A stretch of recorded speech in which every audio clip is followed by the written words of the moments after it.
Good morning, and thank you for joining us this morning here at I-24 News Morning Edition. This is a special broadcast this morning. Today is day 23 of Operation Protective Edge. This morning, rocket warning sirens were heard in communities in the Sderot and Netivot regions east of the Gaza Strip. Meanwhile, Gaza medics are claiming this morning that an Israeli shelling on a UN school being used as a shelter in the north of the Strip has killed 13 people in the Jabalia refugee camp. Meanwhile, for the third time since the onset of the operation, a stockpile of Hamas rockets was found in one of UNRWA's Gaza schools. Yesterday saw another day of heavy Israeli strikes on Gaza and Hamas rocket fire aimed at Tel Aviv and Jerusalem, among other towns and villages nationwide. Israel and Hamas were both reported to be considering ceasefire moves, and the Israeli Security Cabinet is set to meet today to discuss whether to expand the ground offensive or halt it, after some in the IDF are now saying that most of the Hamas cross-border tunnels have been found and are being demolished. Meanwhile, Hamas's military chief, Mohammed Deif, in a recording has declared that Hamas will prevail because its fighters are, quote, eager for death, while Israel's are eager for life. The tape marks the first time since he's been heard since the 2012 Operation Pillar of Defense. And last night, Israel's Channel 1 News reported perpetrated a leaked transcript of a call between President Barack Obama and Prime Minister Benjamin Netanyahu. Israeli and American officials both shot it down, saying it doesn't bear any resemblance to reality. In the alleged harsh conversation, Obama demands a unilateral ceasefire, and we will be expanding on this in just a moment. With me now in studio is Dr. Benedetta Berti, a research fellow at the INSS and a lecturer at the Tel Aviv University. Dr. Berti, thank you for joining us. I-24 News diplomatic correspondent Tal Shalev. Tal, thank you for joining us. And Major General Israel Ziv, the former head of the IDF operations. Thank you, Major General, for being here this morning. Tal, let's start with you. Transatlantic relations that are getting stickier and stickier. And take us back just first to yesterday, where it all started. Well, just when you think that things can get worse, and there was a feeling that both Israeli officials and American officials are trying to bring down the flames in the latest flare-up between the Obama administration and Netanyahu's government. Another evening of miscommunications between Israel and Washington. It started even before the transcript. At around 7 o'clock, U.S. Secretary of State John Kerry gives a statement regarding Ukraine, but does also address, of course, the Gaza ceasefire efforts. Let's see what he had to say. Let's take a look. I've talked to Prime Minister Netanyahu 2, 3, 4 times a day in the last days. We continue to talk. Last night we talked, and the Prime Minister talked to me about an idea and a possibility of a ceasefire. He raised it with me, as he has consistently. He has consistently said that he would embrace a ceasefire that permits Israel to protect itself against the tunnels and obviously not be disadvantaged for the great sacrifice that they've made in order to be able to protect themselves thus far. 5 minutes after this statement, the Prime Minister's office starts briefing the journalists that denying what Kerry just said. We just heard Kerry say that Netanyahu requested a ceasefire. Well, the Prime Minister's office officials were briefing. It wasn't Netanyahu that requested Kerry. It was Kerry that requested Netanyahu. And Netanyahu answered that Israel will continue the operation until the tunnel threat is thwarted. Okay, that's Incident 1. An hour after that, Israeli Channel 1 TV leaks a transcript of the Obama-Netanyahu phone call from Sunday evening, and we might say it's unfriendly and stiff-necked to the least, a very harsh conversation.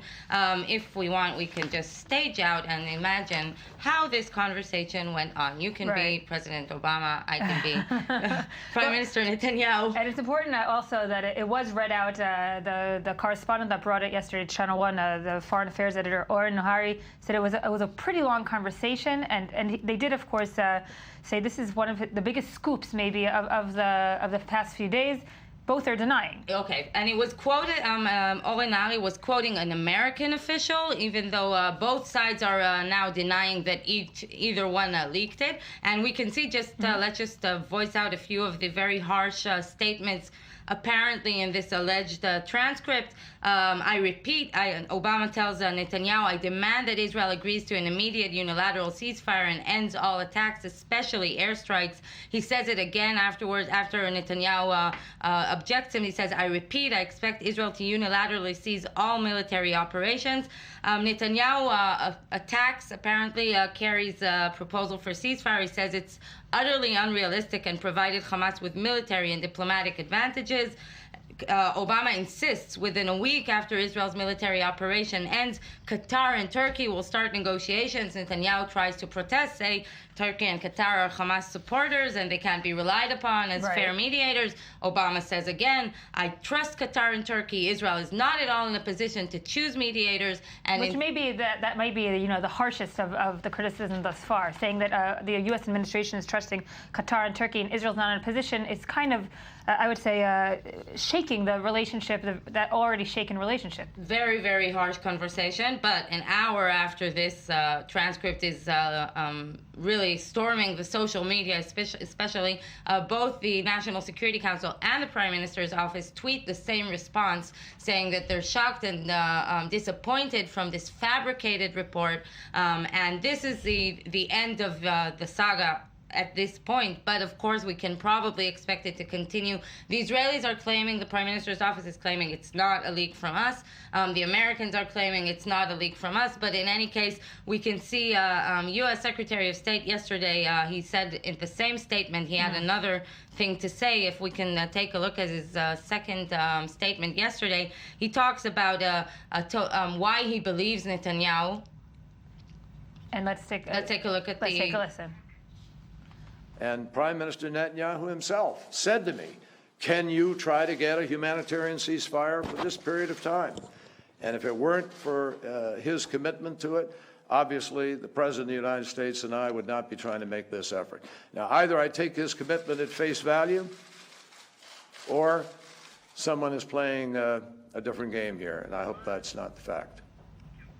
It's important to note that the Channel 1 correspondent, Or Nahari, of course, is standing by his story despite, of course, both allegations that it's false from all sides. But and he's saying it might be a reality check time for U.S. Secretary of State John Kerry. Just if we take that statement given an hour before this whole latest gaffe broke out, he says, or someone is playing a different game here. Maybe Kerry should check who's playing the different game, but definitely Israel and Washington are not playing the different game, and I do not remember such an evening of miscommunications between the Netanyahu government and the Obama administration, and this is, of course, following a week of Kerry bashing, by the least, from the Israeli government, and a lot of fuming responses in Washington to the way Kerry's efforts to reach a ceasefire have been treated.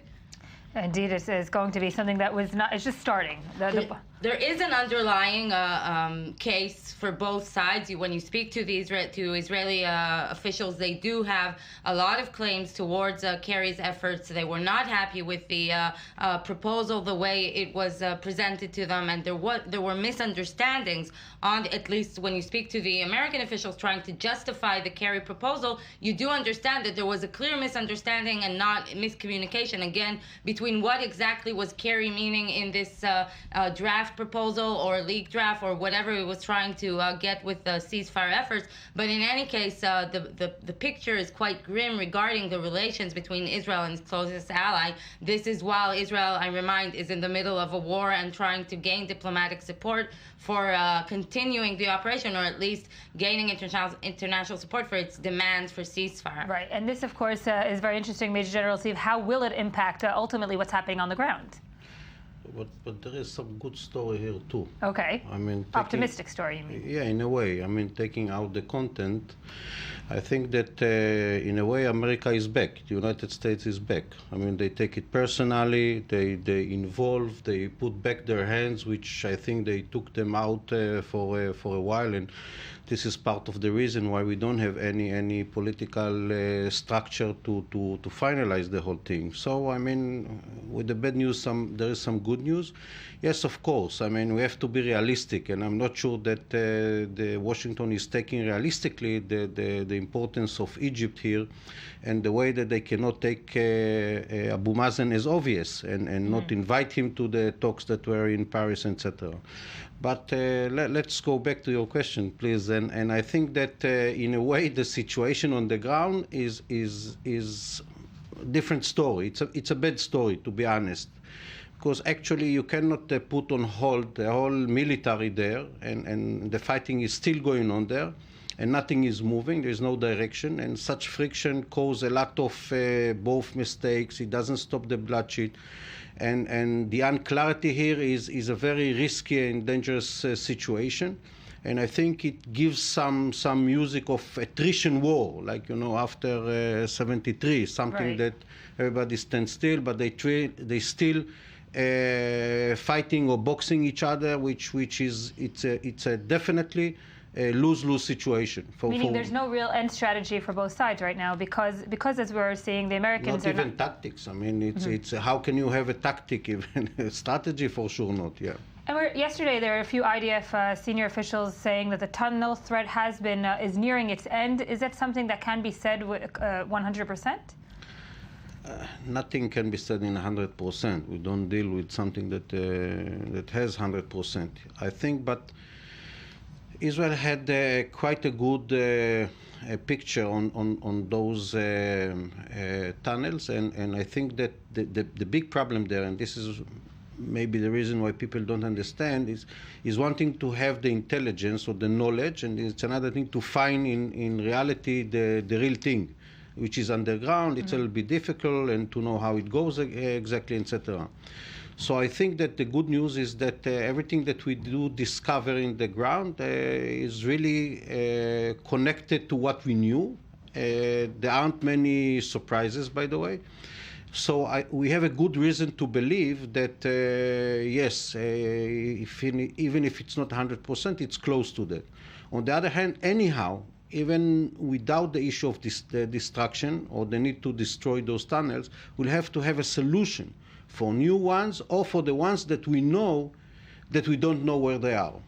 And that by the deployment of forces above the ground, Right. in order to prevent But the fact that the United States is perhaps not acknowledging this threat as being a big threat in the statements that have been coming out of the of John Kerry, U.S. Secretary of State, will it be impacting what the IDF does on the ground? Meaning, if we don't have the support of the international community to combat the tunnel threat completely, is that going to be something that will change the military establishment's perception of what needs to be done?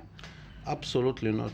Israel, whether the world likes it or not, backs it or not, has to take off this threat in the most massive and rooted way they need to take it. It's not a question. And on the contrary, if, the international community actually is starting, I think, to accept this new paradigm that the Israeli leadership is trying to prevent the way to combat Hamas and combat both the terror and the rockets. The call for disarmament, they're seeking some kind of international solution or mechanism or formula that will give international assurances to preventing reconstruction of Gaza while trying to link the reconstruction of Gaza with disarmament of Gaza. There is a growing understanding, even from U.S. Secretary of State John Kerry, who already stated that it will be part of the ceasefire terms and not only part of a long-lasting solution, as Obama was claiming earlier. There is a growing support in the international community for seeking a long-term solution, but there's still not yet the idea of how exactly to do it is still being formulated. Absolutely, if I may comment that. First, I think that Israel has a lot of credit and backing. I mean, we never had such a luxurious conditions to fight such a justified war. And the other thing is we already paid the price and we are there. So there are several things that Israel cannot go back. And I think, of course, one of them is taking out all these existing threats. But other than that is the issue of the demilitarization that is absolutely something that Israel needs to insist. Otherwise, we will find ourselves in another year in the same round, in the same situation, and what we have done. And yesterday, of course, in the kibbutz Nachal Oz, actually 2 days ago, we saw another infiltration attempt. And this is what's going to also be another factor within the Israeli society, public opinion. We're talking about diplomatic efforts, but there's also, of course, public opinion, which is also going to impact directly or indirectly both the IDF and the political leadership. Yeah, one thing I must say that such things shouldn't happen. Even a non-military professional could see that all the conditions were there and the position was supposed to prevent such thing from happening. I'm sorry to say so, because there is loss of soldiers' life and our families that are grateful for their sons, but it shouldn't happen. I mean, it's not the standard that the IDF should insist on. The other issue is, again, this specific tunnel was not a surprise. Maybe the exit for that or was not known, but right. Not the fact that the tunnel was there. But, there is no perfect. In fighting, there is the human factor. The people are tired, and maybe it was such a bad luck. But anyhow, it shows again. I mean, if these guys were not going, these terrorists were not going to the position, they would go to another kibbutz next to there, the results could be totally different. And we're seeing now on our screen, of course, the video that Hamas did release of this tunnel infiltration. Quite a graphic, a video. Dr. Birdie, of course, they're doing this also to show their own victory signs, something that we've been speaking about since the beginning of the operation. What will be this victory picture that Hamas will want to show? Can this be considered as, a victorious part from Hamas? Although it wasn't, of course, implemented to the end. Right. Well, Hamas has been trying to achieve this sort of Kodak perfect moment of victory. This time around, it hasn't come so easily. Most of their surprises haven't turned out quite as planned.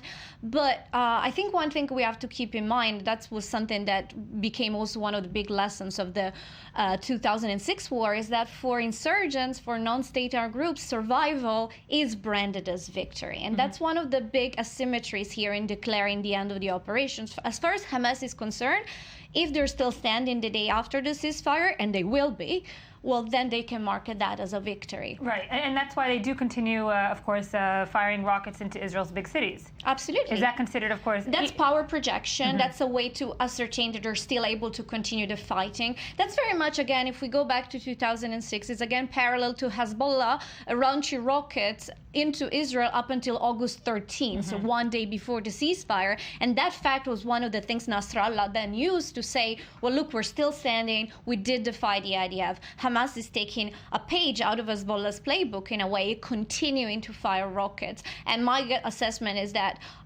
they will not really stop up until the very end, up until the very hours preceding a ceasefire. And if we put it to the diplomatic level, is Hamas, of course, it's not under the same diplomatic considerations, of course, that Israel is, because it's, as you said, a non-state actor. But if you do compare it to 2006, that ended with a resolution from the UN. Will this conflict have to only end through there because there won't be any honest broker, quote unquote? But in Hamas's perspective, of course. From Hamas's perspective, the point is not so much, it's not just about the broker, it's also about the content. In terms of who does Hamas trust, well, the issue is that, as we very well known in the past year, the group has been more and more isolated. So it doesn't really have a lot of regional backers to count on. And that's why relating to talking to Qatar and Turkey, which are respectively the financial and the political backer of Hamas today, helps from the organization's point of view in building that sort of credible mediators. Because, of course, as far as Hamas is concerned today, Egypt is not an honest broker. Egypt is very much on the Israeli side. And yesterday, the recording that we did here before rockets were fired back into the central of Israel was from Mohammed Def, someone who we haven't heard from for a while here in Israel. Is that also, who is he speaking to? He's not only speaking to the residents of Gaza, he is speaking also to the world. Absolutely. Hamas is a very comprehensive communication strategy. So they talk to their own constituency, they talk to their own militants, but they also talking to the regional supporters, and they're also talking to the international community.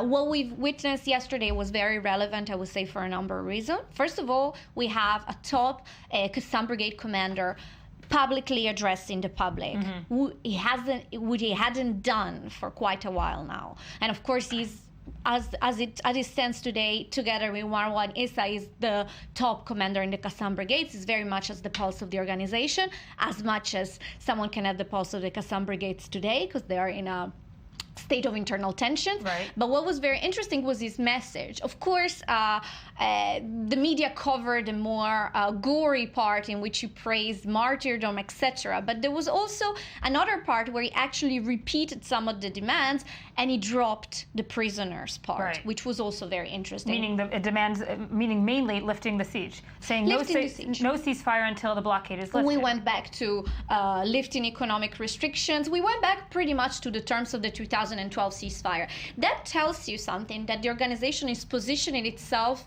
for what would be most likely a ceasefire that will not deal with prisoners. And by dropping the demand right before, or before the ceasefire happens, they will maneuver themselves in a way that they can say to their constituency, we obtain our demands.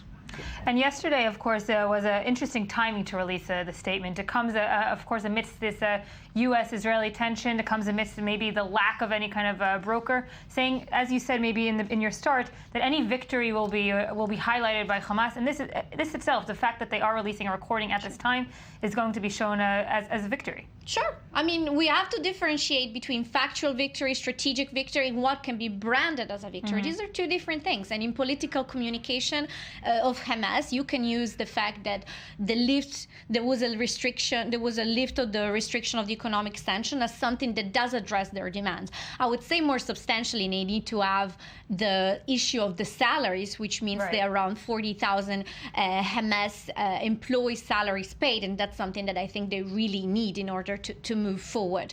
But yes, they can try to position themselves in a way that the end of the game will not look a complete disaster for the And organization. in many ways, this time that it's taking them to design, now the ball is in the Palestinian court. In Cairo, there's the Palestinian delegation trying to negotiate what exactly will be the delegation for the talks with Cairo. This actually gives time that the Israeli Prime Minister is happy with. The Prime Minister was happy to yesterday postpone a cabinet meeting, tense cabinet meeting on ceasefire. Inside the Israeli public, there is a growing objection, of course, to accepting a ceasefire and a growing support for rejecting the ceasefire proposal. But the time that it's taking the Palestinians does give Netanyahu also a bit more time. Maybe on the military, time could be dangerous in this Right. situation. As Major General Ziv mentioned earlier, it is dangerous to just stay there and not decide. And the undecision is also not a good way to go. But in any case, the time that it's taking in the Palestinian court coincides with the time that Netanyahu probably needs to continue to rally international support, say the ball is in the Palestinian Right. court, and B, try and tame down the political objections inside the Israeli political system and try to maybe communicate to the public why a ceasefire is needed now. Because this, of course, has to do, and we'll just remind our viewers, it has to do with the fact that there were talks of ceasefires back and forth that Hamas ultimately did reject, while the Palestinian Authority president was pushing that forward. Well, the Palestinian Authority is now the one everyone's waiting for. Right. The question yesterday, the PLO senior official Yasser Abed-Rabo did let's say, rush to announce that he has the agreement, and there is now maybe a tit-for-tat game between Hamas and other factions and between the Fatah in Cairo. But in any case, these reports, the miscommunicated reports on ceasefire have been maybe an inherent part of this operation. We're getting them every 1 or 2 days. Reports of ceasefire. Did someone accept? And yes, Hamas is yet to accept the Egyptian outline for ceasefire, which basically says, first of all, quiet of 24 to 72 hours, and only after that, a long-term negotiation. And hence, of course, Mohammed Def does release that recording. Yes. When we're just going to get a quick update, from our I-24 news correspondent, Michal Divon. Michal, you are on the Israeli-Gaza border this morning. What's the latest? Morning, Yael. Heavy fighting this morning in Jabalia, which is behind me. Our cameraman Yoni will now zoom in so you can get a bit of a clearer picture of what we're seeing here. Heavy smoke, many targets. We're hearing shelling, we're hearing gunfire, heavy automatic gunfire heard, also artillery from our side. I think it's one of the more noisier mornings here on the Israel-Gaza border. We know that overnight many targets were also struck throughout the Gaza Strip, including Jabalia. Palestinian sources are once again reporting that a school in Jabalia was targeted. The IDF claims that this school was empty. Now, today begins very heavy fighting after yesterday. For the third time, rockets were found in an UNRWA school. This is probably a place that was empty. We're having cooperation between the ground forces and the air forces at this point in the Gaza Strip.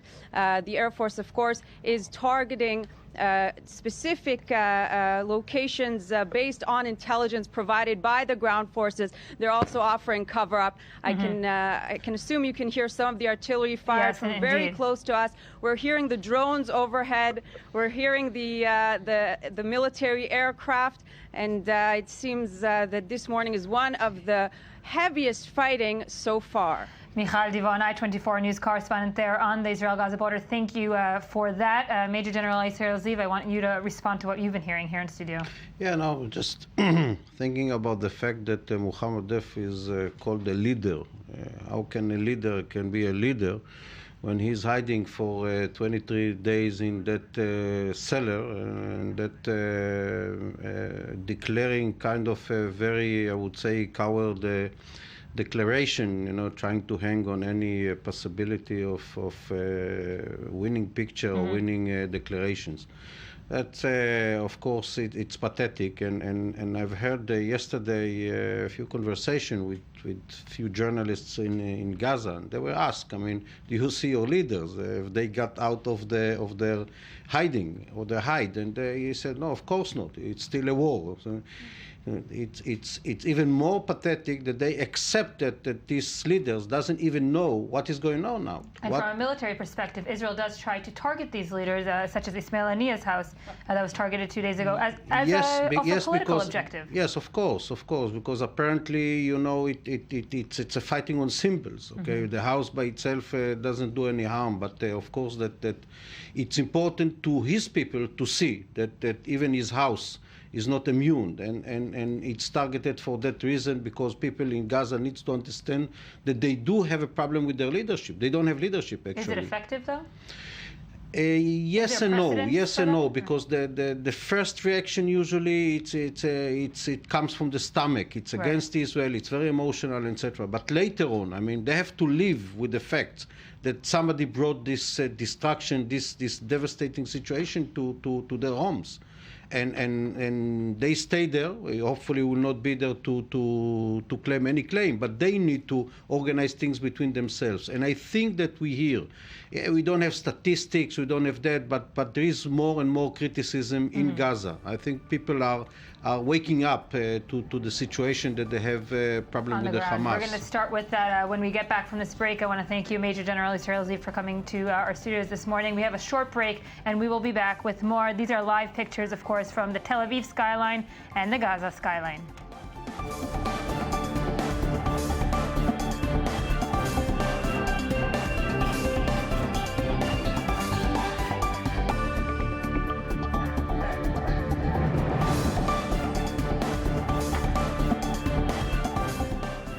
Welcome back here to I-24 News Morning Edition. We are, of course, on a special broadcast this morning. It's day 23 of Operation Protective Edge. We're continuing on with our panelists in studio, Dr. Benedetta Berti from the INSS. Thank you for being with us. Tal Shalev, of course, I-24 News diplomatic correspondent. Thank you. And welcoming now Yossi Melman, the intelligence and security expert. Yossi, thank you for joining us. Benedetta, I do want to start where we stopped, and this is, of course, the leadership of Hamas. And Mohammed Def coming out after 22 days and making this pre-recorded recording. We have to understand that there are Hamas leadership people talking out into the world they're not the ones in Gaza. And is that a big difference? We're hearing, of course, Khalid Mashal, Charlie Rose, trying to speak to the international community. How different are these two leaderships, and how much are they the same? Right. So that's going to be something that we always have to consider when it comes to Hamas.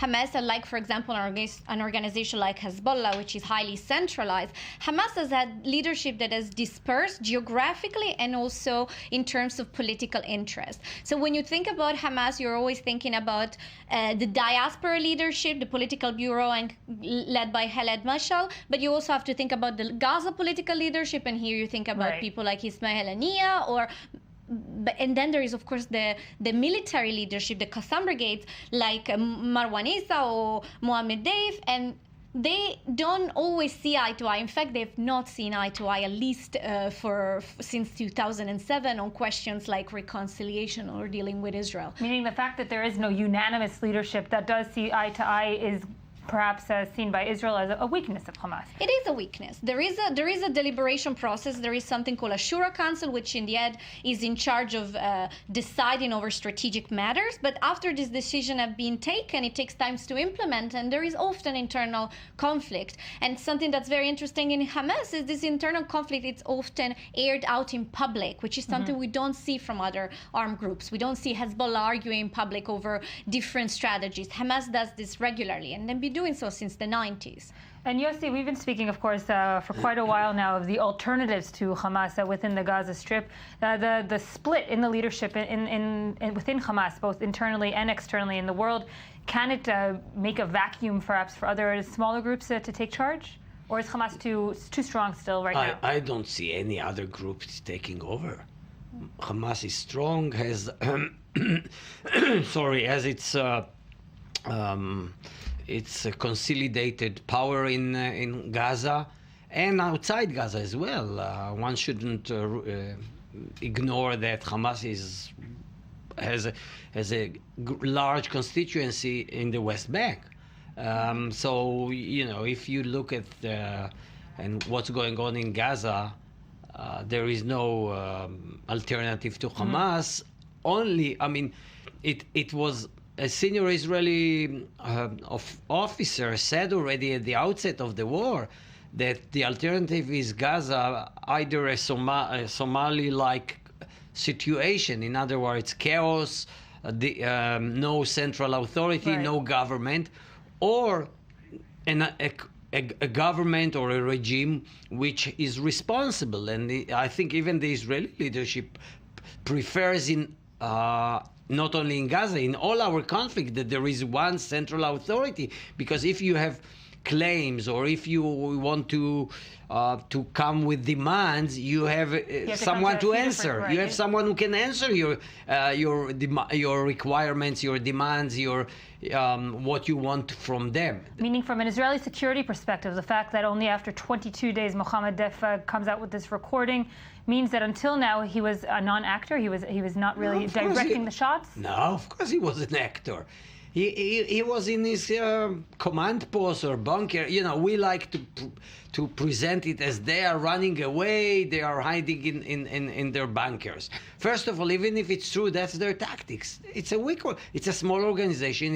It's much weaker than the mighty force of IDF, and these are their tactics. It's not only that they are cowards. I'm not sure they are cowards. Militarily speaking, we saw them conducting very courageous, daring operations, at least according to their standards, even to our standards. Right. Therefore, Mohammed Deif knows that he's wanted. He survived already several assassination attempts, and therefore he's taking care. And but he's leading the war. He's commanding the war. I have no doubt about it.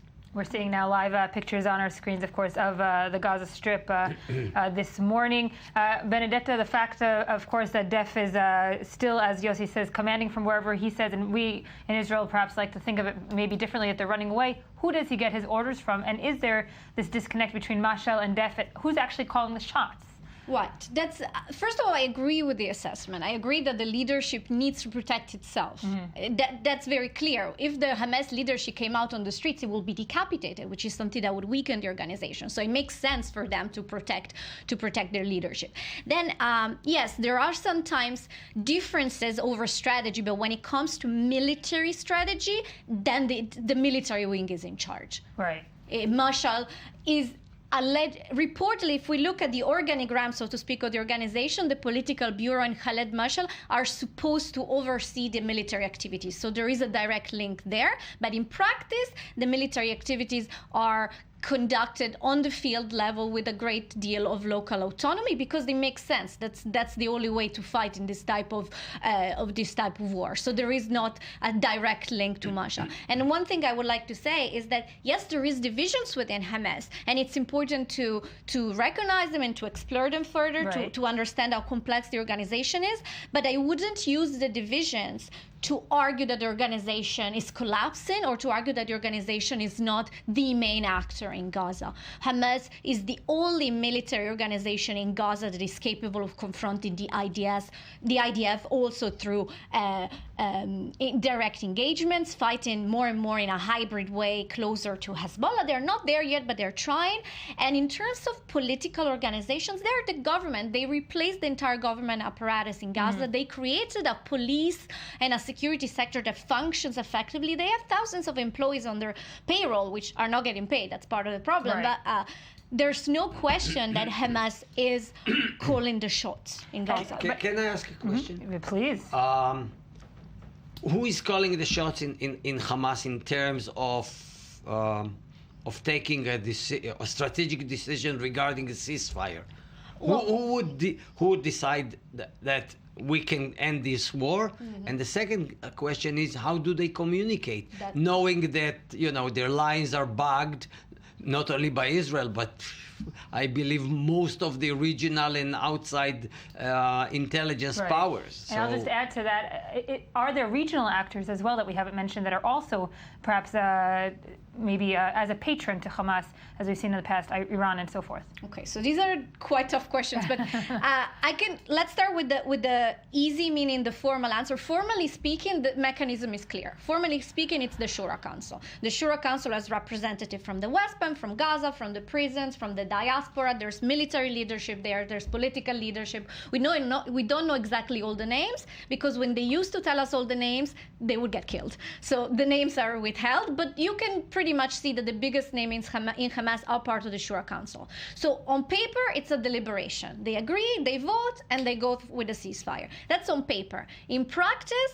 when one sector of the organization, for example, the Qassam brigades, disagree with what the Shura Council decides, they have the power to sabotage it because the whole system is done secretly.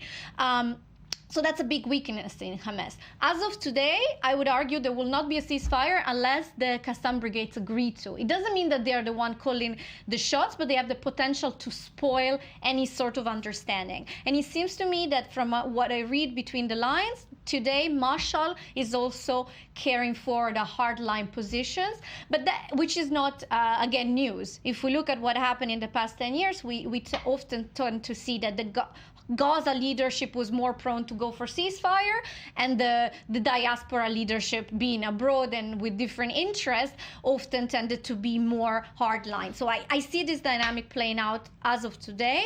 I don't think we'll have a ceasefire until Mashal and the Qassam brigades, at the very minimum, say, fine, we achieved what we think can be called a victory. Doesn't mean it's a victory, but they can call it that way, and then let's move forward. How do they communicate? If Mashal is in Qatar, and the brigades are in Gaza, and their lines are intercepted. So this is something that I asked them, and I wasn't told exactly how to communicate. They say, "Don't worry about it. We are able to talk to each other," and that's all I can say because I don't have a privileged line. You believe them? That they talk to each other? Yes, I do believe they talk to each other. It makes sense for me. It makes sense in terms of when the strategic decision comes out, then it's implemented, which leads me to think they do talk to each other. But what they also do is they fight in public. So the two things together make it quite problematic communication strategy. From an Israeli intelligence standpoint, what does Israeli intelligence believe in terms of their communication? Is it different than what Dr. Birdie is saying? It's not different. I assume they have pre-arranged codes, knowing that their lines are back, so they have they communicate in codes. I think they are still capable of sending messengers somehow via Sinai, despite the strong presence of the Egyptian intelligence and Egyptian army in the area, in the border areas, and to reach a ceasefire, I assume they will argue about it, even knowing almost openly, knowing that their lines are intercepted. Still, they would decide. But and if the Shura Council is the ultimate authority, then most of the members of the Shura are outside Gaza, although we don't know their names. And by the way, just recently, them, yeah? just before the breakout of these war and the events in the West Bank, the Israeli intelligence, the Shin Bet, arrested a member of the Shura who resided in Saudi Arabia and who came, I don't know why, he wanted to cross the the Allenby Bridge from Jordan to the West Bank, and he was arrested on the spot. I assume it was a joint Jordanian-Israeli operation. I mean, I don't understand what was on his mind that he would manage to enter the West Bank. But this exactly brings me back to my original question: is how impactful right now is Iran and the other regional partners or former partners of Hamas, and how are they maybe impacting the political leadership, which is not in Gaza right now? I don't think. Well, a question for everyone. No. I don't think Iran is at this particular moment is playing any significant role. Although they have said they're going to arm now the West Bank. Well, they are supporting now. They are supporting the Palestinian cause. They are publicly. They are supporting Hamas. The supreme leader Ali Khamenei yesterday or 2 days ago came out with a very harsh language, calling Israel dog and that kind of wording. But practically on the ground, the rifts which were, the wedge, the rifts, the bad blood between Hamas and Iran is not easily forgotten, although alliances are formed on interests. And there might be a change. And then you have, but Iran is active in Gaza via the Islamic Jihad, which is a smaller group. And Israel has also been targeting of late as well, within the Gaza Strip, the Islamic Jihad. Oh yeah, but there is a joint command, if I'm not mistaken, or some sort of a coordination in the field, on the ground between the Islamic Jihad and Hamas.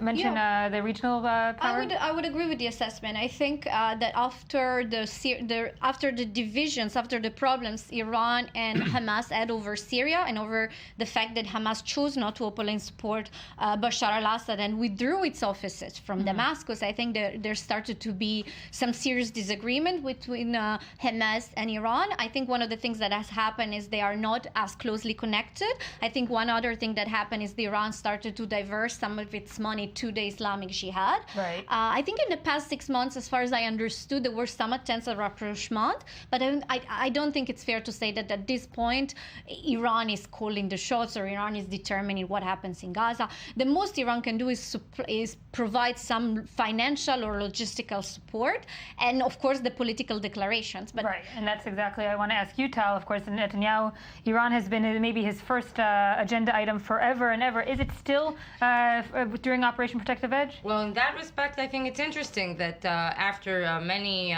years that we've been hearing Netanyahu mention Hamas together with Hezbollah as one of the main Iranian proxies during this operation. Most of the diplomatic focus from Israel is focused on Qatar and not Iran. When you hear the country that is mentioned mostly by Israeli cabinet ministers as the source of all evil, that is of course Qatar and not Iran. And Israel is definitely one of the problems that Israel, and also Qatar is the one that the relationship with the U.S. that Israel is very unhappy with and unpleasant about. But one of the problems that Israel supposedly had with the Kerry proposal, with the Kerry draft of a proposal, was the fact that it did give some legitimacy to Qatari funding of Gaza, and that is something that, from Israel's point of view, would be a change of policy, a change of status quo after it is trying to target the Qatari money flowing into Gaza.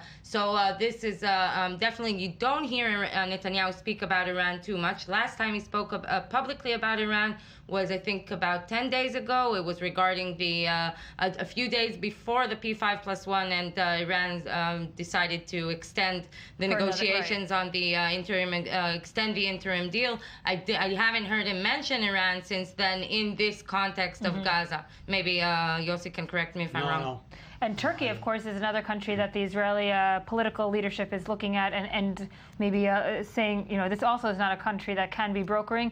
That has to go back to other political complications between the two countries. And that, of course, we're talking about the lack of any kind of understanding there, back to the flotilla even. Well, there was a report yesterday on the Israeli radio, Israeli national radio, that there actually was a Turkish envoy in Israel in the past few days negotiating with Israeli sources, and probably Yossi will be better to speak about the intelligence connections currently going on between Israel and Turkey, and since the escalation in the relationship. But what the U.S. has basically been telling Israel in the past few days regarding trying to justify the Kerry ceasefire proposal is that one way or another someone has to bring Hamas to the table, and that would be only from the American point of view, would be through either Qatari or Turkish interlocutors. But I haven't had any official confirmation of that report, and I don't know how to look into it. Probably, maybe Yossi, you can expand. Well, the intelligence relations between Israel and Turkey, the Mossad and the Turkish MIT, are not very good. But but the channels are open.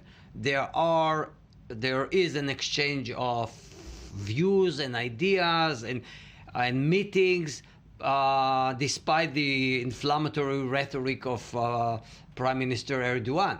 But on operational levels, there is a certain amount of cooperation or understanding, or at least encounters. But the relations are not as good as they were in the past. The relations between the two intelligence community were very, very intimate. What is very interesting that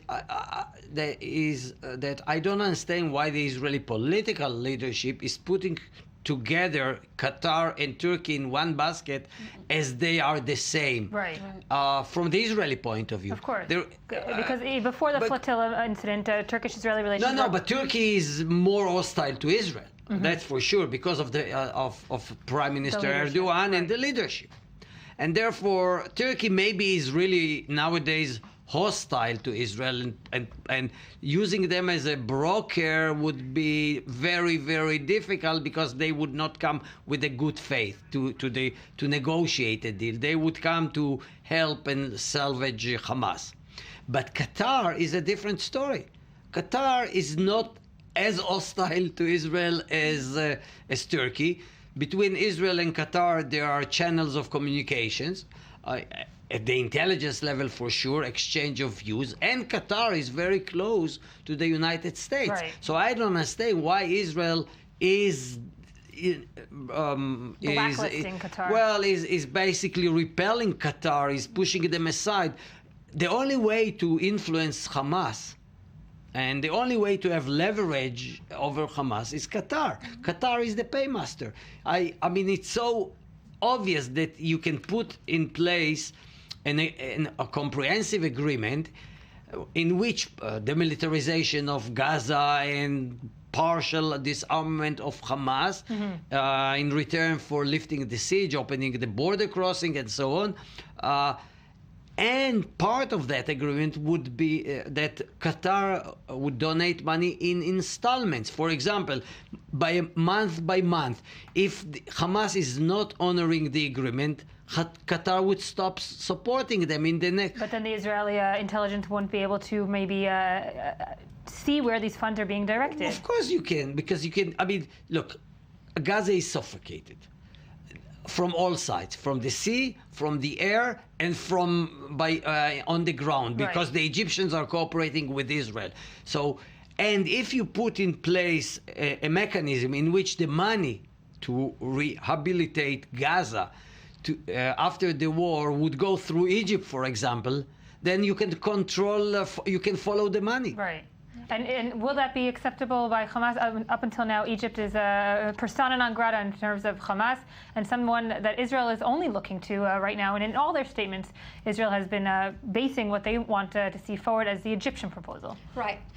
It makes sense. Egypt has traditionally, historically played that role. However, I think focusing solely on Egypt and shutting down all other potential actors would be a mistake, for the very same reason that today Hamas doesn't consider Egypt to be a honest broker, doesn't consider Egypt to be capable of delivering the minimum demands that the group needs in order to move forward. So I would definitely think that Egypt will be part of this arrangement, but I doubt it will be the only part. And here we haven't mentioned the Palestinian Authority and Mahmoud Abbas, which is one of the ideal candidates, first of all, to regain some legitimacy that he badly needs. Secondly, to be part of this arrangement, to be empowered by this arrangement, for example, by sending PA troops, PA security forces to oversee the Rafah crossing. And then there's a unity government. A unity government can be a way to channel money into Gaza, because as of today, on paper, the unity government controls Gaza as well. We're very well known that on the ground, Hamas calls the shot, but there is the mechanism which could be overseen. We're going to take a quick break from the region and go back to U.S.-Israeli relations. Not only has it been, you said, all over the social media, it's also on the internet, the American media as well. Jon Stewart, of course, who has been pretty active, I would say, in this last operation, has also something to say to Carrie. Well, yeah, before we go to Jon Stewart, who has maybe the best example of the situation and succeeded, I think, from my point of view this time, to really sum up the situation. The fact is that the Americans have been saying in the past few days that the rhetorics coming out of Israel is unacceptable, and there is something right about it. The fact, and much of it has been coming from Israeli media, not so much from the Israeli officials. The Israeli officials are very critical of Kerry. This is true, but some of the harsh language that was attributed to Kerry came from very top commentators in the Israeli media, but this is not the same rhetoric that has been spoken up in the high levels. I can, at least not the people I'm speaking to. Many of them are critical of Kerry. And just on one point, there is a problem, a clear problem of communication between Israel and Jerusalem. Kerry might be one of the problems, but there's also another factor that that Israelis don't look into that much. The Israeli ambassador to Washington, Ron Dermer, is in a problem with the White House. The White House is suspective of suspects almost every move he does as a political move. And there is, and the fact is that since Dermer was appointed to his post, the relationship is not getting better, and we're at a time that there should be some kind of push to make the relationship more positive. And let's take a look at Jon Stewart. UN and the Pope cannot do anything but shake their heads at this situation and sigh. Is there anyone else that has the gravity, the authority, the international goodwill to step into the ring? Secretary of State John Kerry heading back to the Middle East to try again for a ceasefire between Israel and Hamas. Anyone else, anyone. Is there anyone else has the authority? All right, give it your best shot. Israel's security cabinet has unanimously rejected Secretary of State John Kerry's proposal. Wow! Unanimously. Jews don't usually agree 100% on anything. This is a good marble rye. It's dry! Actually, the best comment about this ceasefire stipulation from Kerry, from my money, came from a very senior Israeli government official who described Kerry's ceasefire proposal as, quote, a strategic terrorist attack. What the f***? All right, that stings a bit. A short-term ceasefire agreement that includes stipulations Israel disagrees with is a strategic terrorist attack against you? You, John Kerry, have hit us with a strategic terrorist attack. And also the Iron Dome system your country helped us develop and fund. We could use another $300 million or more to top it off. We've been using it a lot lately. I mean, come on! At least Kerry's keeping his chin up. It's never easy, but that doesn't mean you stop. And that doesn't mean you turn away. You have to keep doing it. Remember what Nelson Mandela said. It always seems impossible until it is done. So I will just put you down for seems impossible. I don't know if to laugh or to cry at this point. I mean, it is, of course, it puts a satirical look at the very strained relationship right now. Very strange relationship, and if I might add my personal view, the point of Jon Stewart talking about how Kerry is blamed for a strategic terror attack. There was even one commentator that put responsibility on Kerry for any more bloodshed in the region. It's taking it too far. It's exactly like after 9 months of negotiations between Israelis and Palestinians that the two sides couldn't succeed to point a formula. They're blaming Kerry was blamed for the failure. I'm not saying. Kerry made many mistakes, and there is justice to the Israeli claims against his proposal and against his mediation efforts. But to blame him for a strategic terror attack while the U.S. is funding Iron Dome, while the U.S. is supporting Israel in the international community, and Israel actually needs the U.S. in the upcoming days if it wants support in the UN Security Council, right, that might be a bit risky from Jerusalem's point of view. And are there people within the Prime Minister's office that are making sure to put this as their number one job right now, to make sure these relationships don't go wire? Well, it seemed so, but then came last night. So I don't know. It's like the ceasefire efforts. At a moment you think, okay, a ceasefire is arriving, all sides have agreed, and then a moment afterwards there's an escalation on the ground. It's a bit similar within the Israeli-U.S. relationship. There was a sense of trying to bring down the flames in the past 24 hours, but then came the Prime Minister's office clearly denied one of Kerry's statements, so presenting him in a similar face, I'm not sure Kerry will be back in the region so fast. I want to thank all my panelists this morning. We're going to take a very quick break for the I-24 News Desk. We will be back with more special broadcast from the morning edition. Of course, these are live images both in Gaza and Tel Aviv on your screens. We'll be back.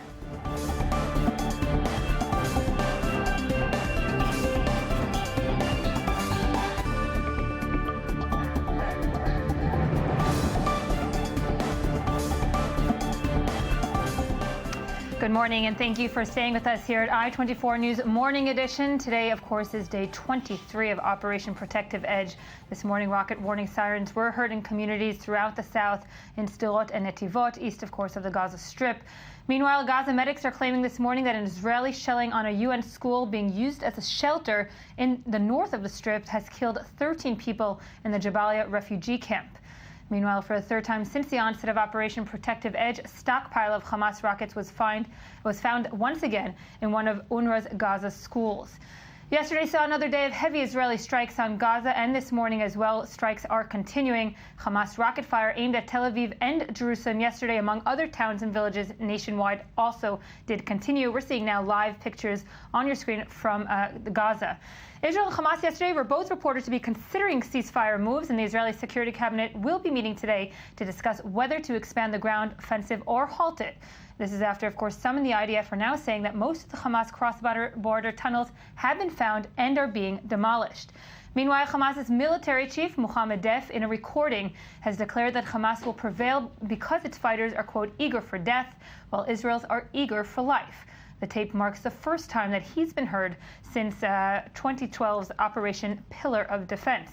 And last night, of course, the story that we did start with this morning, Israel's Channel 1 News reported a leaked transcript of a call between President Barack Obama and the Israeli Prime Minister. Israeli and American officials both shot it down, saying it does not bear any resemblance to reality. In the alleged harsh conversation, Obama does demand a unilateral ceasefire, and we will expand on that during this hour as well. With me now in studio is I-24 News Senior Middle East Analyst Ali Waqid. Ali, thank you for joining us. Channel 2 Foreign Affairs Editor Arad Nir, thank you. And of course, the Security Defense Correspondent, the Senior Defense Correspondent for Haaretz, Amir Oren. Thank you, Amir, for joining us. I do want to start on a tactical military level. We did hear many IDF sources yesterday quoted by different media outlets saying quite different things, but one of the big things that I took to start with today is maybe the tunnel threat is not as big a threat than we thought of, and we are demolishing it at a good pace.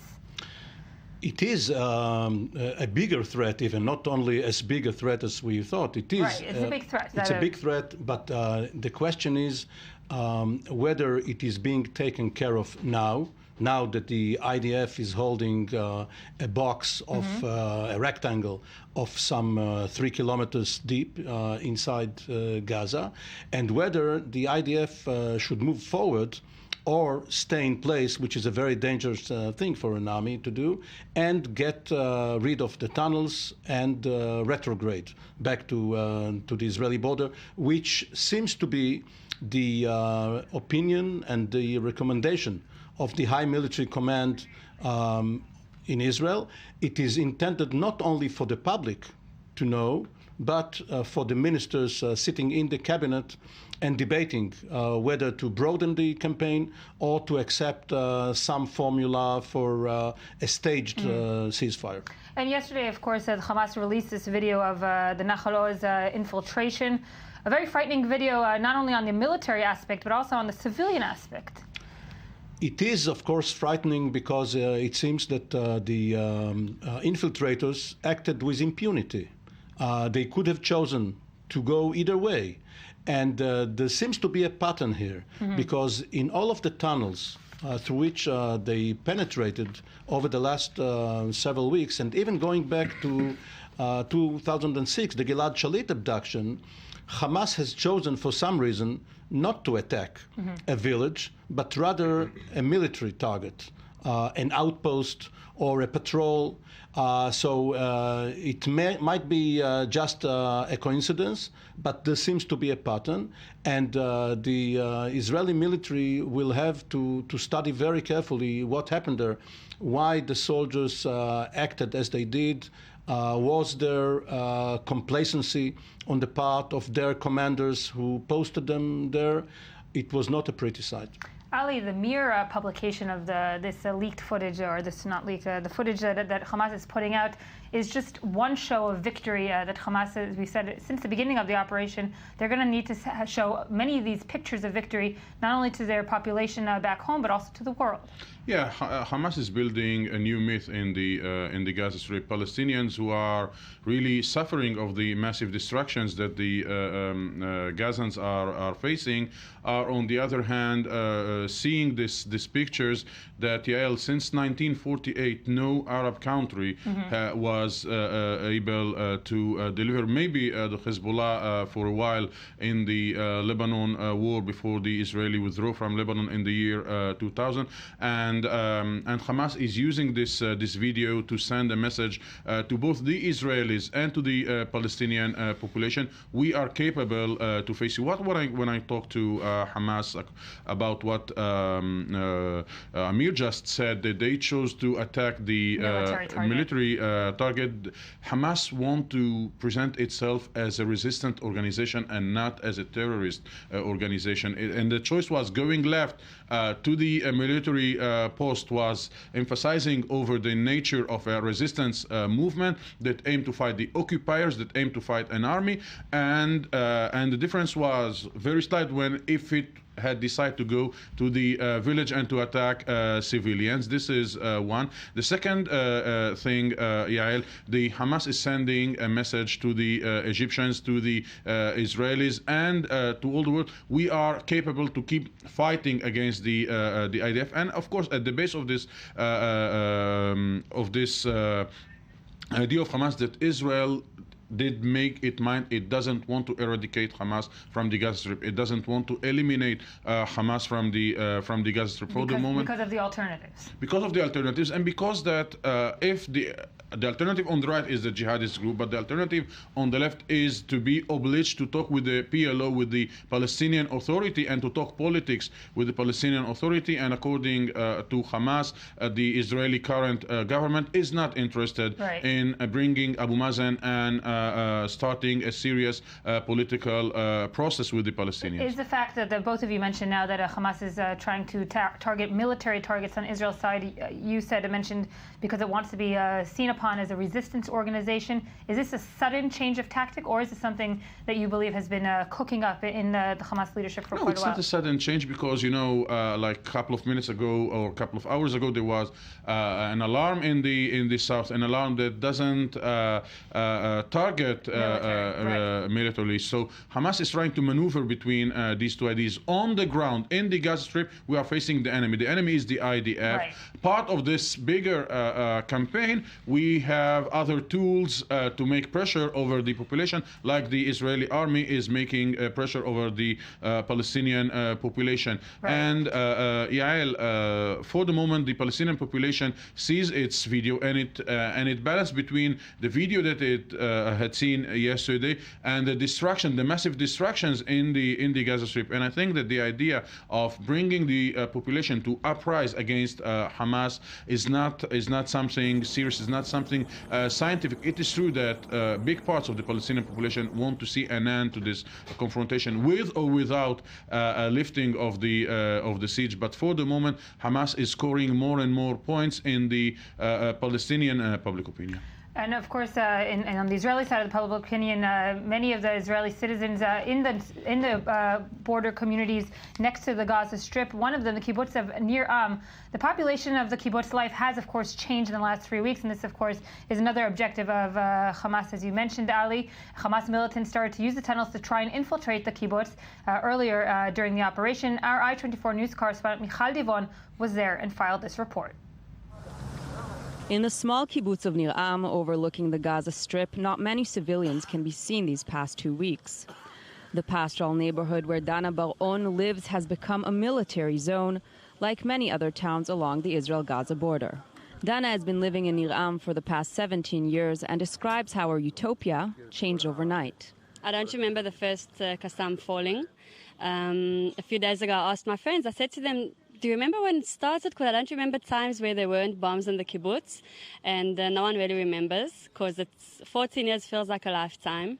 I know we used to go to the dining room and stuff when I was still in school, so I remember a time without them, but it seems really far away. It's become part of our lives. Many citizens have overcome their initial fears. However, today, rockets are not the only threat. Just yesterday, an attempted infiltration by Hamas terrorists was halted outside the Nahal Oz community, killing 5 IDF soldiers and preventing what could have been a civilian massacre. Outside of Nir Am, a similar attempt was also stopped previously. The fear of the Qassam bombs, it's there, but it's, we're used to it. And now I was sitting on the bench and I kept looking behind me to see if someone's coming. Suddenly they can be right next to you without you even knowing that it's coming. And it's a new threat. It's a very, very scary one because if I want to keep safe from the Qassam bombs, I'll run to the shelter. If I want to keep safe from a Hamas terrorist, I need a gun or something, which I don't have. Despite the imminent terror threat Israelis are dealing with, Dana feels the citizens of Gaza are suffering just as much. I think the citizens of Gaza are not responsible at all. I think the Hamas is terrorizing them as much as they terrorize us. While the IDF has uncovered a vast network of at least 32 tunnels leading from the Strip into Israel, it is impossible to know how many more exist. At the end of Operation Protective Edge, southern residents will have to live not only with the idea of rockets fired into their communities, but also at the knowledge that a tunnel could be dug at any time underneath their homes. Thank you there, Michal Divon, our I-24 news correspondent. Amir, if we look at then the public opinion now on the political leadership in Israel, obviously it's a very interesting question because we always say that public opinion is something that goes this way, it blows with the wind.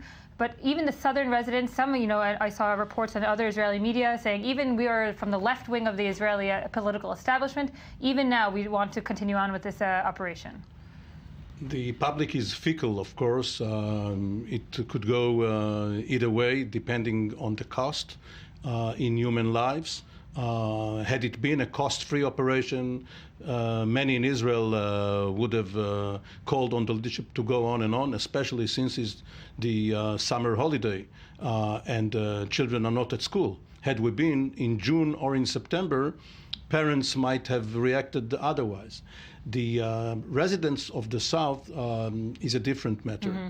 For them, after 14 continuous years of harassment and sometimes lethal dangers, this is a one-shot opportunity to get things settled once and for all from their perspective. Right. It may not be feasible strategically, but if they do not use this opportunity, this leverage on the government, they know that they are bound to suffer again.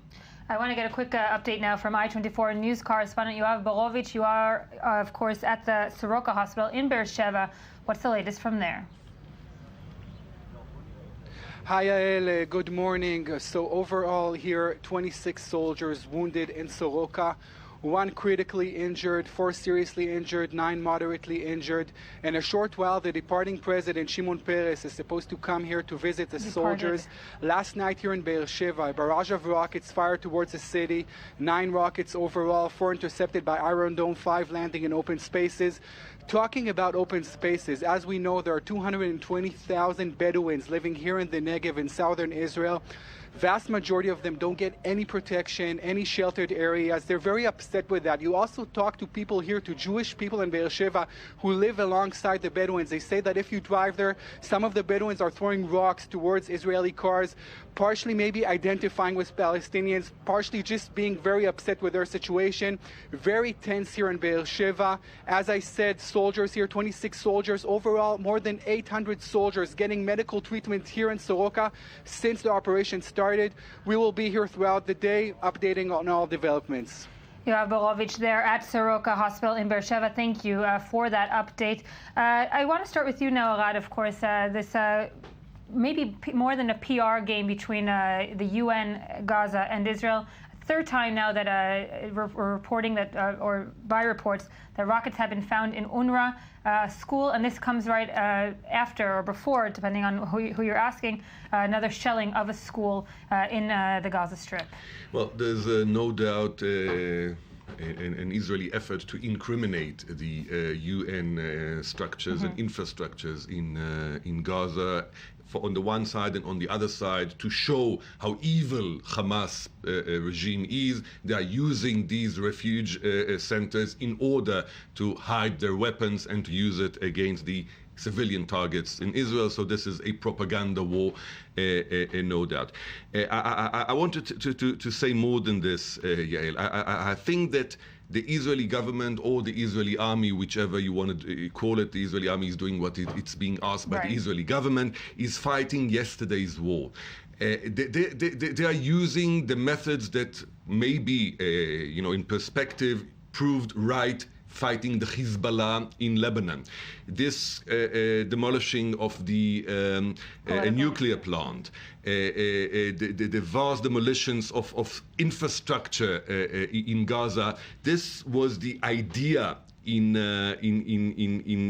they were striking southern Lebanon, in order to exert pressure from the civil population on the central government to eliminate the possibilities of Hezbollah to attack Israel.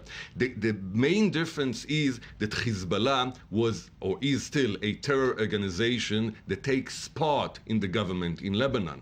In Gaza, we have the Hamas, which is the government in Gaza. So I cannot see any means and methods for the civil population who is under an immense pressure, but they demand the abolition of or the overthrow of the Hamas government. And I can bring you an example. Yesterday there have been reports about people that were queuing for food in Gaza. The queue lasted too long. Eventually they started some kind of protest, and according to reports that came in, some Hamas police people came in and just shot into the crowd. You know, the reports of the casualties, there are between 5 and 20 deaths. So this is Hamas. This is Hamas regime. And I think that the main a line from Mohammed Def's message last night is that they are ready to die, the Israelis are willing to leave. So this is what brings us into a deadlock, and I think that the Israeli government should think out of the box. All these declarations that they will come out of the shelters and see the demolition and the destruction and the dust, they are not applicable here. We have to find a ways and means and methods, a mechanism somehow to contain Hamas over there and to find a way that they will get what they need, what they aim for, what they started this whole operation for, because they've got nothing to lose, in order for us to have a certain period, a long period, the longest possible period of calm. But this may be also a two-pronged, if you will. I would say that the Israeli government is not only trying to, as you said, maybe falsely try to convince the civilian population to overthrow Hamas, but many of what they're trying to do by showing that there are rockets in schools and the command centers are in hospitals and so forth is to show the international community this is the enemy that we're dealing with, and it's not actually to ask the civilian population to overthrow the government. But this is perceived mainly as pretext and as a justification. The pictures of even the UN Secretary General Ban Ki-moon referred to it. The pictures that came in this 24 hours truth out of Gaza were of it resembled a city after a hurricane strike. It resembled a city after an earthquake.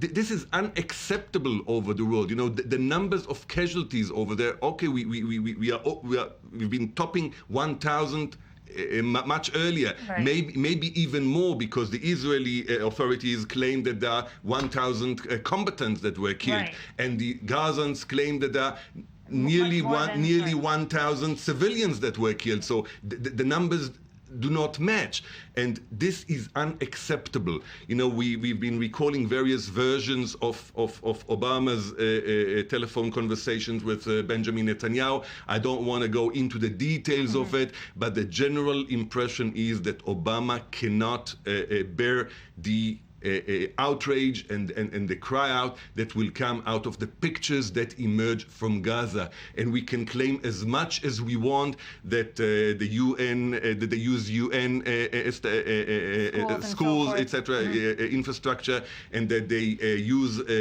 civilians as protection, and they hide behind civilians, etc. It doesn't convince anybody. The numbers talks. The numbers talk, the pictures talk, and they do not talk in favor of the Israeli side to this conflict. Ali, is there any change on the Palestinian street throughout the operation? If you could see any kind of trend of change? Of course, we started off, I'm going now way back, with a weak Hamas. Has the perception on the Palestinian street in Gaza changed since? Yeah, and it changed in the negative way, in the sense that even Fatah families and Fatah supporters, they cannot stay indifferent to what they see from the massive destructions on one hand, and on the second hand, what they consider as military achievements of Hamas. This commando video that Hamas diffused yesterday. So it is true that the population, contradictory, is suffering on one hand, but on the other hand, it is accusing Israel in this suffering. So the idea of bringing the population to get against Hamas for the moment has no serious base on the ground. Ali Wakeda, thank you. We're going to be back after this very short break with more from this I-24 News Morning Edition. These are live pictures now from the Tel Aviv skyline and, of course, the Gaza skyline. We are hearing, of course, of increased attacks by the Israeli forces in Gaza this morning. We'll be back.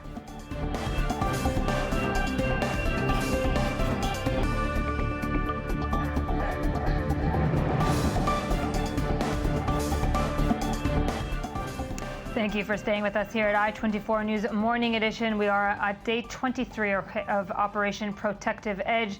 We're hearing reports of increased fire in the Gaza Strip between Israeli forces in the city of Sajia. Mir, do you have any latest information about that? Well, the IDF has apparently attacked some 80 targets, but more and more it brings to mind the old cliche from the Vietnam War: in order to save the town, we had to destroy it. So here, in order to get a ceasefire, we had to increase the fire.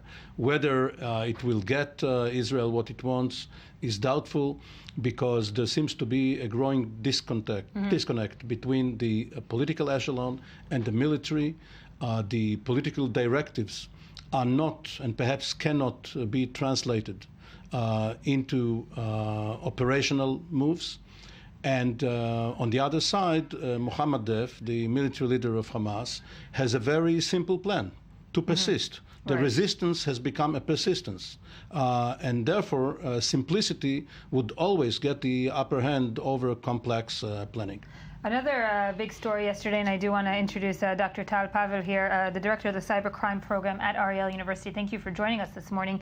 Yesterday, reports coming out that a Chinese hacking firm was able to, in the past, not right now, in 2011 and onwards, to hack into Israel's top secret and very effective, one must say, Iron Dome system. And this has been completely refuted by the Rafael Advanced Defense Systems and Israel Aerospace and Technologies and so forth, other companies that have said, we're safe, this didn't happen. Did it happen? Well, currently we know nothing about it, but according to the informations that were published yesterday,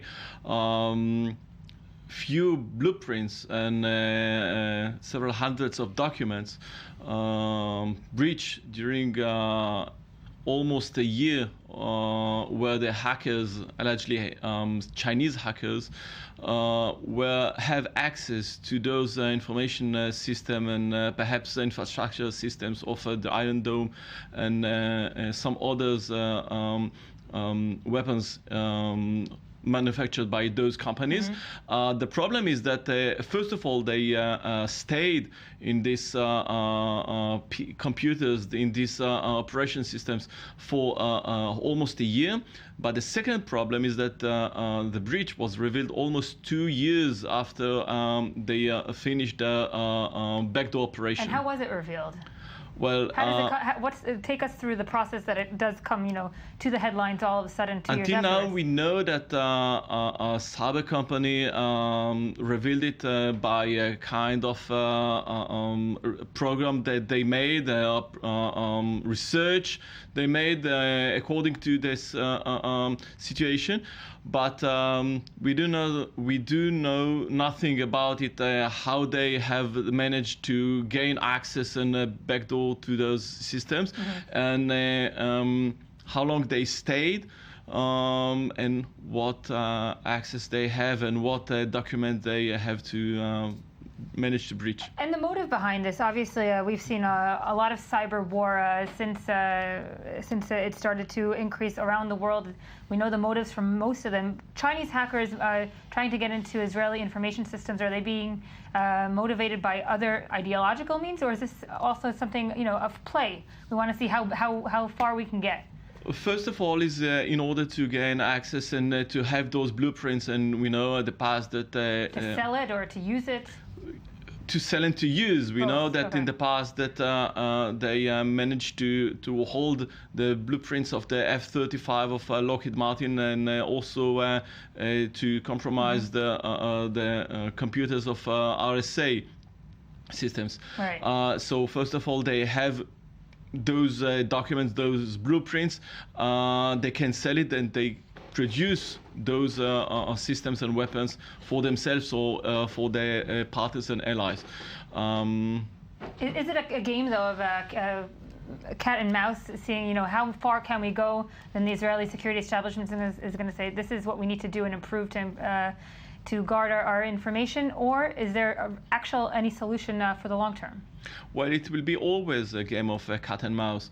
And we have to remember that one of the first early stages of this breach and operation was made according to the news, by phishing attack, which was simple emails sent to perhaps a few employees with fake links to web pages in which they have to perhaps enter their username and password to the Outlook web application. From there, the attackers gain full access to the Outlook application of the corporate and what can be full done backdoor. now operationally on the Israeli establishment's part? More awareness. More awareness of all of us, the end user, the employees, to be more cautious. So it's a personal thing and not only something that can be looked at as an establishment. At the end, it's always the weakest part is the end user of the chain. Amir? Israel, of course, at least theoretically, it hasn't been put to the test. Of course, Israel has cyber dominance in this region. However, it is almost irrelevant in such a campaign against a low-tech enemy, which uses some biblical methods, such as using tunnels. And the lesson for Israel is that if it is going to be facing a more sophisticated enemy, right, Hezbollah or Iran, it should be aware of countermeasures which those adversaries could apply, not only against Iron Dome, because Iron Dome is designed to shoot down rockets. Rockets are dumb objects. They cannot be programmed, or they cannot navigate, and they cannot fool the anti-missile missile or the anti-rocket missile. This is not the case with the Shihabs or with the Scud types missiles, which bigger adversaries have. So Israel should take this lesson. The Chinese example may not be germane here, because these Chinese hackers, if they were connected with the Chinese government, could possibly be using it against Taiwan. Taiwan was at one time in cooperation with the Israeli defense industry, so perhaps they believed that Israel was going to sell some Iron Dome technology to a country such as Taiwan, which China would like to be prepared to fight someday. I want to take it now back to the diplomatic efforts, or maybe the lack of diplomatic, or maybe the confused diplomatic efforts, I would say, is most fitting for now. Yesterday, we did hear reports that the Palestinian Authority President, Mahmoud Abbas, was organizing a delegation to Cairo, and that he had imposed or agreed with Hamas on a ceasefire, something that didn't really happen. Meaning, is Hamas still saying now to the Palestinian president, you're also not a broker? I'm puzzled as much as you are, Yael, and maybe even more, because since the very beginning of this war, confrontation, operation, whatever you want to define it, we've been hearing mainly from Israeli sources, Israeli military sources, and Israeli diplomatic sources, that the Hamas is on its knees, that the Hamas wants a ceasefire, that they are begging for ceasefire. And Mahmoud Abbas suddenly became this Deus ex machina, the grand savior of and the representative of Hamas, and Israel is willing to give him the keys to deal with Gaza and with Hamas and with everything, and nothing ever happens. Yesterday, Abed Rabo, a well dignified Palestinian politician, well known, went out in front of the cameras and declared a ceasefire. It didn't take long, and then the Hamas refuted the information he was given. So something is not working here. There are no channels to Hamas. The only ones that are really talking to Hamas leaders are the Turks and the Qataris. Unfortunately, they are biased. They are not conveying messages. They are representing Hamas. They are acting as if they are the advocates of Hamas. And this is part of the problem that we are in this operation. And you leave me no choice, and thus to bring up the conversation, the alleged conversation between U.S. President Barack Obama and the Israeli Prime Minister Benjamin Netanyahu, leaked by the Channel 1 yesterday, and this is alleged because both sides are denying it. In this conversation, should it be true, Obama does push forward Qatar and Turkey as the only viable partners. I would have preferred you to ask this question, to ask Amir this question, I will but, let him, but I won't run away. Something does not make sense in this text, since the text tries to show Obama as a supporter of the Turkish channel. Now, Obama's relations with Erdogan are very, very sour nowadays. They used to be good friends, but since the Gezi protests and all the corruption that was emerged in Turkey and drawing back from democratization, there's a huge black cat that passed through the two of them. So they are not on the same page, not at all. This is true, the truth of the matter, as I said, that Turkey is the only channel, only available channel to Hamas at the moment, and Davutoglu, the foreign minister, did meet with Khaled Mashal and then conveyed a certain plan which is totally detached from reality, right, I must say, to Kerry. And apparently the paper that Kerry conveyed or allegedly conveyed to the Israeli cabinet was an extremely diluted version of this plan. So, you know, if someone did cut or parts of, or, you know, some cut and pasted sections of this conversation, it fits to the general perception that Obama is for Turkey, Obama is for Turkey, which is against Israel. Right. Nevertheless, I cannot see Obama being so much on the side of Turkey. So something doesn't fit. So or perhaps Obama does understand that there is no other broker in the region. There is no other broker in the region. This is true, but it's still this not was enough to convince you, at least, that Obama would push forward Turkey. Well, it does not convince me that Obama would use such words to Netanyahu for Turkey as to promote Turkey as a mediator. You know, if this conversation is true, then Israel is in big trouble. Above all, it shows the tense, sour, and unacceptable relationship between Israel and the Obama's administration.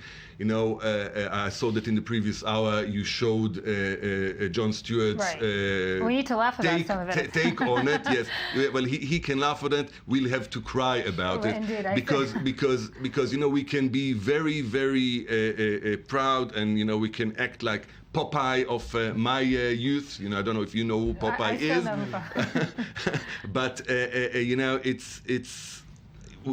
we haven't got any ways and means to survive without the support of the American administration. We can't rely on Russia. We cannot rely on China. This is all just big talk. I think that after or even before solving the current situation in Gaza, the first strategic target that the Israeli cabinet, government, and prime minister have is to solve the relationships with the American administration. Obama is going to stay there for at least for 2 more. He is going to stay there for 2 more years. There's no other way.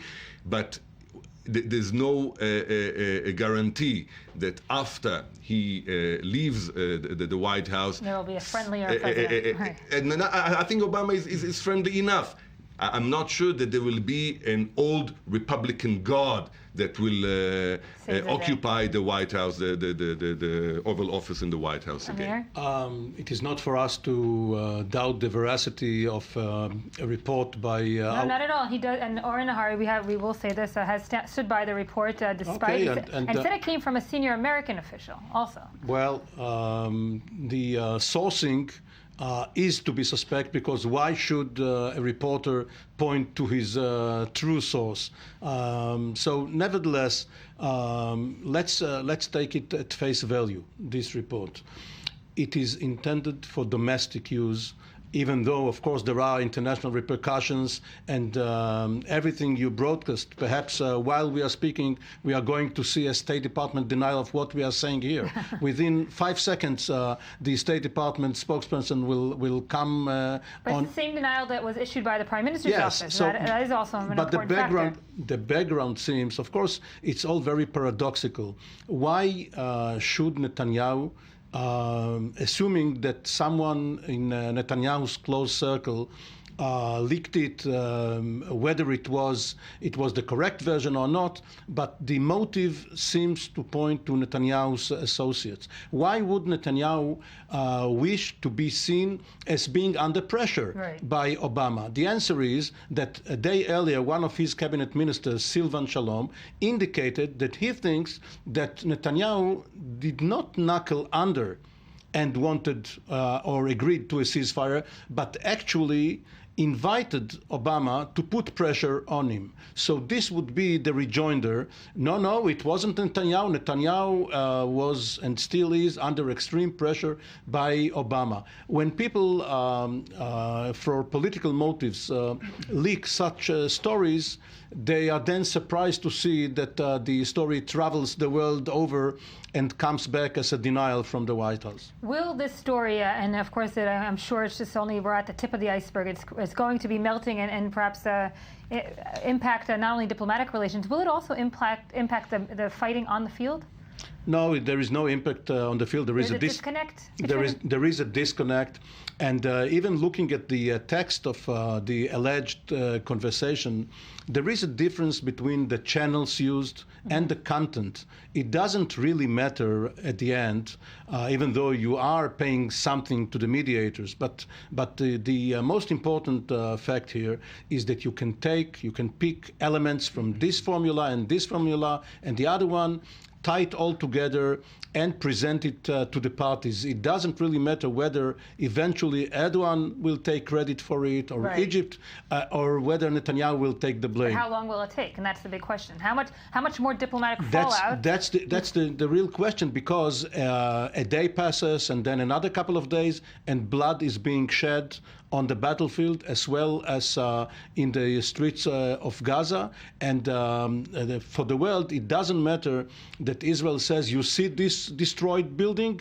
Here lived a bad man. They don't care, because these destroyed houses pile up on each other, and the destruction must cease and desist. And there's one more diplomatic aspect that we've been ignoring, mainly in the Israeli media, that talking about the world that cannot bear these pictures anymore. The many South American governments have withdrawn their ambassadors from Israel, and the numbers are piling. And have even spoken out again, the Brazilian president, of course, as well. Yes, and obviously the Israeli government dismissed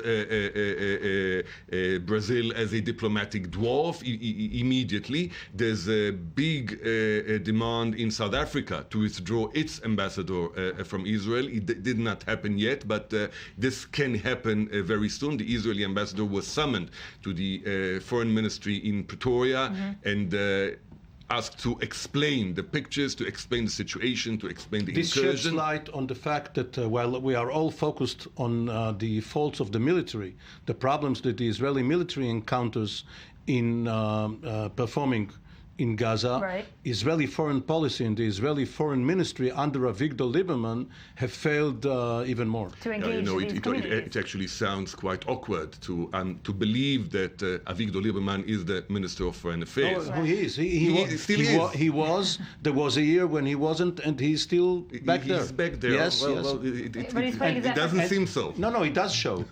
Well, he shows, but he doesn't talk. I mean, he talks differently. Putting his efforts in other parts of the world, and if at all. Well, there is a big support coming from Canada. There's big support coming from Australian government. The European governments are a bit in an awkward position because they have got their tremendous Muslim populations in the countries. They are worried that this conflict will be imported into their streets, into their grounds.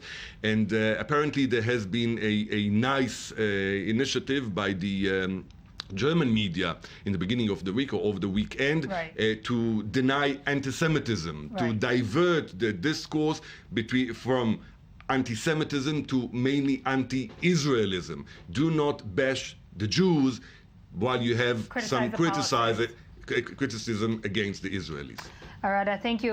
Gabi Tatakovsky, you're here in studio, our I-24 News correspondent, and you have some headlines from around the world that I'm sure our panel members will also love to discuss and shed insight. What are you starting with? We're starting with Israel's own backyard. Energy reports that 2.5 million shekels will be diverted to secure a home for Holocaust survivors. Apparently, in Beersheba, there are 70 Holocaust survivors who currently reside in a home which isn't secured at all. There's no protected spaces or a shelter. The Claims Conference, which is an organization which has been dealing with several claims of Jews around the world following the Holocaust and the rise of the Nazi regime, announced it will direct the funds necessary to protect the Holocaust survivors, and will also be funding aid to those who are disabled and are currently can't stay even at a home. They are in their own private homes and they need all the aid and protection. So this is in Beersheba, and this, of course, it just joins a list of places that have not been secured and have a safe haven, like the Barzilai Hospital in Ashkelon. And the project is expected to be completed within months. I'm afraid it might be too late for many of the residents. Let's hope it will be too late in a month. Yeah, that is true as well. Next, freedom of speech is a very hot topic here in Israel during this operation. Haaretz reports academic staff associations condemn tracking students' comments online. The controversy began when Professor Rivka Karmi, who is the president of Ben-Gurion University, issued a letter to both faculty members and students in which she warns not to make any extreme or inappropriate remarks, claiming the university monitors online discussions and will act according to disciplinary regulations and might even involve the police if necessary. Well, did she explain what she meant by extreme? Because extreme has a few definitions depending on who you're asking. Yes, she didn't expand. I'm just going to stop you for a second, Gabi. There is live pictures now from the Gaza Strip. We're seeing on our screen, of course, some intensified attacks, I think, both by the Israeli Air Force, and we're also hearing in the morning, of course, of gun clashes in Sajaiya between forces on the ground. So this is a mix of different airstrikes and ground forces that we're seeing now live from the Gaza Strip. Yes. Back to you. But Professor Karmi didn't explain what she meant by inappropriate or extreme, but she quickly clarified that there's no big brother watching the students and that Ben-Gurion University always revered the freedom of speech. But so far, chairman of Ben-Gurion's Senior Academic Staff Association condemned Professor Karmi's address, and he said that to cherish democratic values means to honor the right of protest, and the freedom of speech was meant to enable outrageous remarks. And this comes after other remarks by other professors in other universities. Bar-Ilan University, there was a law professor there that did criticize the Israeli policies. He immediately was reprimanded for that. It's something that's ongoing not only in times of war here in Israel. True, and there's also been a lot of stories regarding employees posting on their Facebook pages their 2 cents regarding the war, and they are in a threat of being fired. And there's a lot of discussion, what can you say and cannot say using your own profiles on various social media outlets. I want to go quickly back to the Gaza skyline. Amir, what we're seeing here is intensified attacks this morning, or is it something? It's more of the same. More of the same? Okay. As far as one can ascertain, unless the bunker of some Hamas leader was found, it seems as if Israel has intensified the targeting of infrastructure assets. And yesterday, of course, we saw them target the power plant in Gaza. The power plant was meant to signal to each resident in Gaza that it is going to hit home. Whether there is a direct or indirect pressure on Mohammed Deif, or whether he can withstand it because he has already invested more than 3 weeks in it. Waiting out Israel for another couple of days does not seem to be beyond the power of the Hamas leadership, even though the Gaza population suffers greatly. I doubt that anybody in the Israeli government foresaw such an operation to carry on for 23 days. This is I doubt it. It missed now. It overpassed the Operation Cast-Lead point. Exit strategy. If we had a sophisticated MRI machine scanning Netanyahu's brainwaves, we would probably have found him regretting that he did not establish a unilateral ceasefire before the ground operation when Israel had 0 casualties. We're going to continue to follow these pictures from the Gaza Strip, these live pictures, and try to understand what the targets now are on the ground, and if the Israeli military has decided on a different kind of tactic, or is it more of the same, as we said. Michal Divon, our I-24 News correspondent, you're on the Israeli-Gaza border. What's the latest from where you're standing? That's right, Yael. Heavy fighting here behind us in the Jabalia area in the Gaza Strip. We're hearing aircraft, heavy artillery heard, as well as heavy gunfight and gunfire. We're hearing from the Palestinian side that a few militants are being targeted. There are at least 3 reported killed this past hour in Khan Yunis, more in the southern part of the Gaza Strip. Behind me here in Jabalia, we're hearing constant firing. Gaza is definitely on fire at this time. You can see some of the smoke and cloud behind me. Definitely a very, very tense morning here. We know that there has been an unofficial expansion of the ground forces into the Gaza Strip. There hasn't been an official statement from the IDF, but definitely much more movement this morning than other mornings. We know that overnight the IDF uncovered a few additional mosques that were used as terror infrastructures. We also know that the UNRWA school was found with rockets inside of it once again. So it seems that more and more of these key points, which were previously civilian, are now being used by Hamas, uncovering new weapons and additional maps and listening devices being used they are now being by Hamas.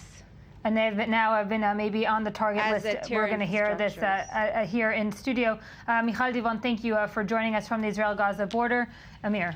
We are all trying to be very professional and cold and calculating, but because of the death and destruction, we always inject our wishful thinking into it.